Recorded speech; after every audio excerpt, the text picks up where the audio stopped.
Os deuses amavam esta ilha. O lendário rei Minos governava um poderoso reino. Ele apropriava-se de tesouros em ouro e pedras preciosas.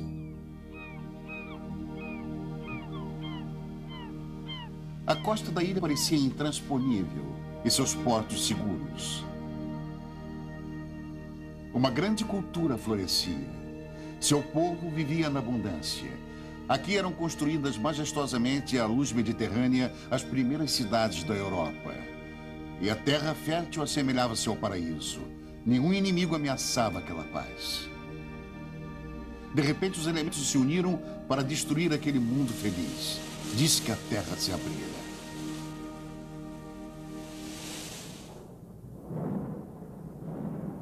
Foi um vulcão que jogou suas cinzas mortíferas sobre as cidades? Foi a terra que tremeu? Foram inimigos que conquistaram a ilha? O que será que realmente aconteceu em Creta há 3.500 anos?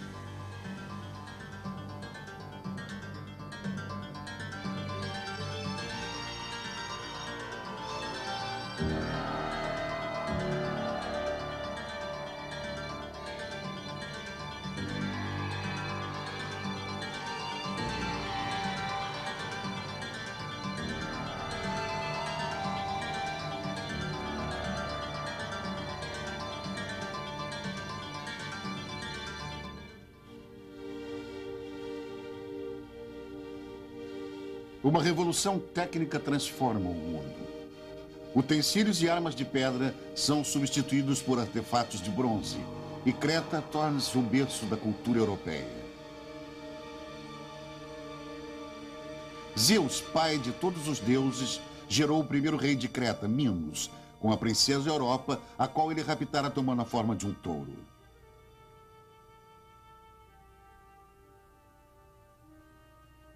A maldição do deus do mar, Poseidon, atinge a esposa de Minos, Pasipéia. Ela se apaixona por um touro e concebe um filho meio humano, meio touro, o Minotauro. O rei esconde seu enteado em um labirinto.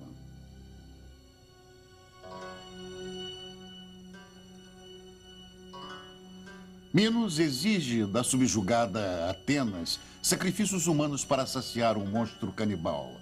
A cada 9 anos são enviados ao labirinto, construídos pelo inventor Dédalo, 7 virgens e 7 rapazes atenienses para servir de alimento ao Minotauro. Teseu, filho do rei ateniense Egeu, se mistura aos jovens enviados a Creta como sacrifício. Ele planeja matar um monstro e, ao retornar, içar velas brancas em sinal de sua vitória a seu pai. Se ele fracassasse e morresse, a frota retornaria com velas negras.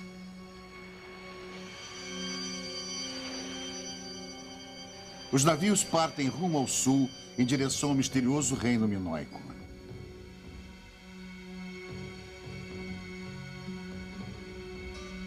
Os atenienses escolhidos para o sacrifício pisam em solo cretense. Liderados por Teseu, o caminho que os leva do porto ao palácio real de Knossos lhes parece interminável. Quantas vezes já passaram por aqui jovens como eles, com o mesmo destino cruel pela frente?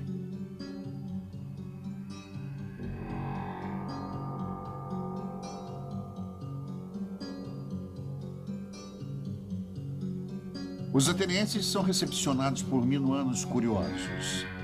A larga escadaria em frente ao palácio forma um palco natural.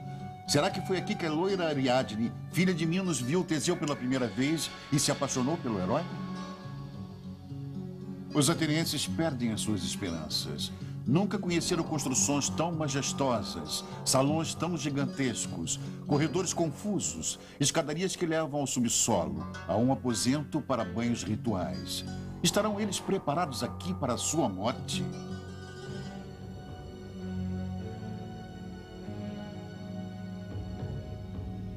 Na manhã do sacrifício, os jovens atenienses são guiados em procissão festiva ao labirinto, do qual ninguém jamais conseguiu escapar com vida.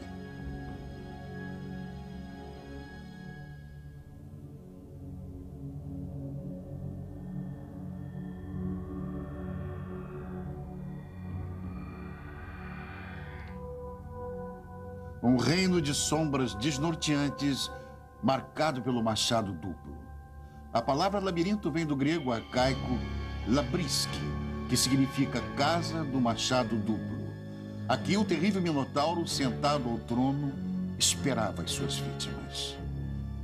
Ninguém consegue lhe escapar. Seu bramido de touro humano paralisa os atenienses. Porém, seguindo o conselho de Dédalo, Ariadne deu ao seu amado Teseu uma espada encantada e um novelo de lã vermelha. Destemido, ele mata o Minotauro, meio-irmão de Ariadne, e seguindo o fio vermelho, encontra o caminho para a liberdade. Os atenienses partem com Ariadne a bordo e param em Naxos para descansar. O deus Dionísio, com ciúmes, embriaga Teseu para roubar-lhe a jovem noiva. Pela dor da perda de Ariadne, Teseu manda içar velas negras. Egeu, pai de Teseu, vê as velas negras se aproximarem e, profundamente desgostoso, se atira de um alto rochedo ao mar, que é chamado desde então de Mar Egeu.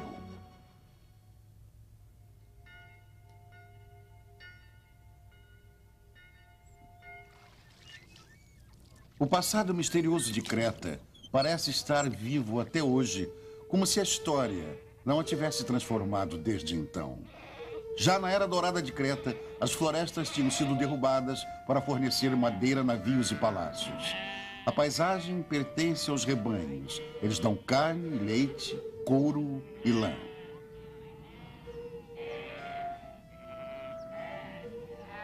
As estações do ano regulam o ritmo de vida das pessoas que executam os mesmos labores desde a antiguidade. A posição privilegiada da ilha, situada entre a Ásia, a África e a Europa, fazia Creta ser cobiçada por todos os estrategistas. Assim, o poder sempre mudava de nacionalidade.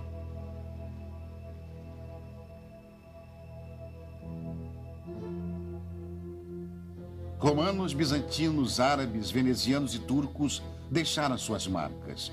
Somente no início do século presente, após a libertação de Creta do Império Otomano, os arqueólogos começaram a desvendar o passado cretense. O inglês Arthur Evans, com a ajuda de 150 colaboradores, conseguiu desenterrar em Knossos 1.500 aposentos entre salões, corredores e pátios, todos pertencentes a um único complexo arquitetônico, o Palácio Real. O desenho arquitetônico é tão desnorteante que Evans tem a certeza de ter descoberto o labirinto do Minotauro. Ele tenta, com muita imaginação, reconstruir os edifícios soterrados.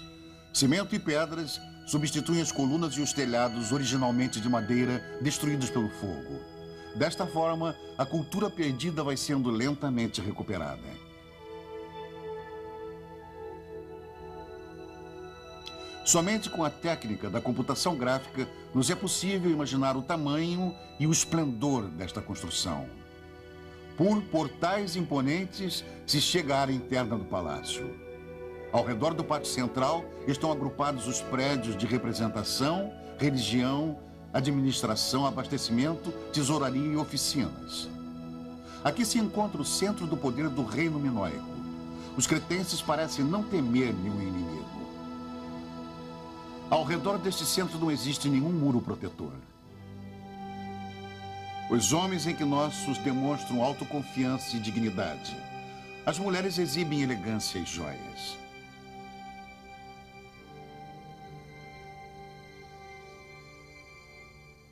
Motivos alegres enfeitam as paredes. Flores, animais, um mundo pleno de harmonia.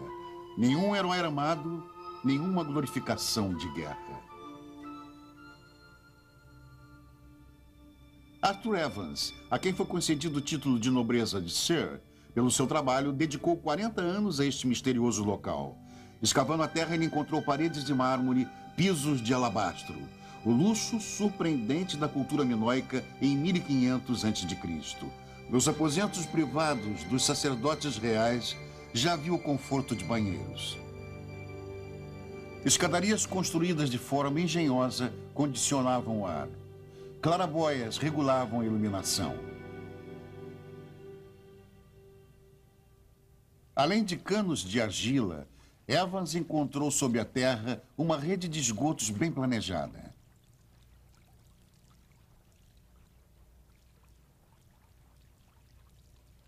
A água da chuva que se acumulava nos pátios do palácio era canalizada e desviada para fora do palácio. Nos armazéns foram encontrados 400 vasos para óleo, cereais, mel e vinho. Esta figura de argila foi encontrada em uma câmara de tesouro subterrânea. Será uma sacerdotisa com serpentes sagradas ou a deusa da fertilidade?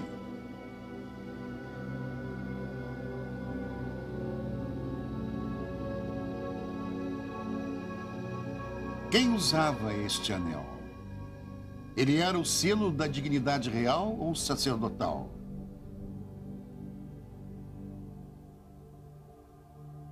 Enigmático também é este trono de alabastro.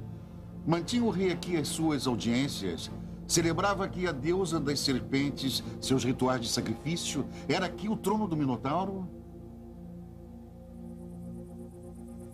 E sempre figura de um touro.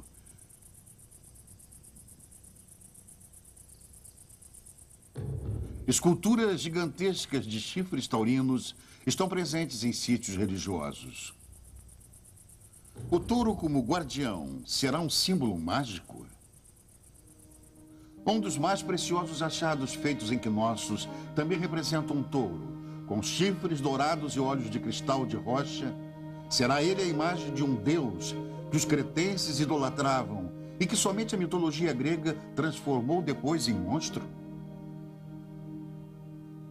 Este afresco demonstra isto. Ele conta a história de jogos perigosos com este forte animal. Acrobatas destemidos praticam um salto sobre o seu lombo.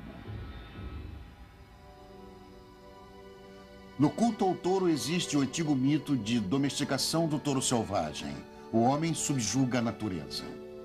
Desde os primórdios, a força do touro simboliza poder divino. E o homem sempre mediu suas forças com este animal.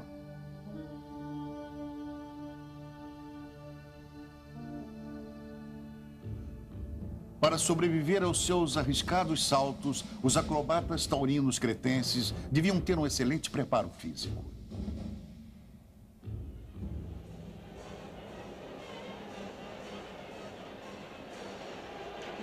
Na Espanha, reminiscências do culto ao touro permanecem até hoje. Porém, a carnificina amplamente aplaudida na arena já perdeu quase toda a referência à origem. Não se trata mais de um encontro com o divino.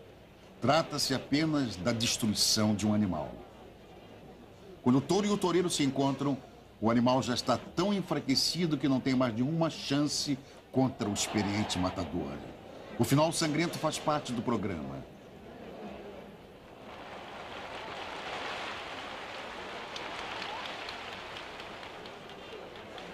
O público festeja uma deplorável vitória.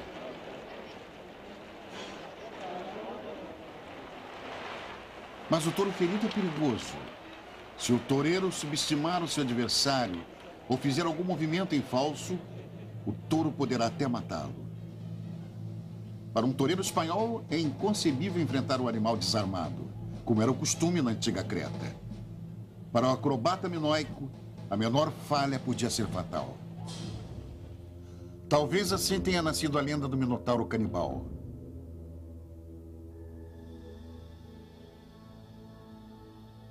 A riqueza natural de Creta e uma política econômica bem estruturada fizeram o comércio florescer. Uma frota poderosa de barcos à vela com remos atravessava o mar em direção ao seu rico vizinho do sul, o Egito. Os comerciantes minoicos subiam o Nilo até a lendária cidade de Tebas.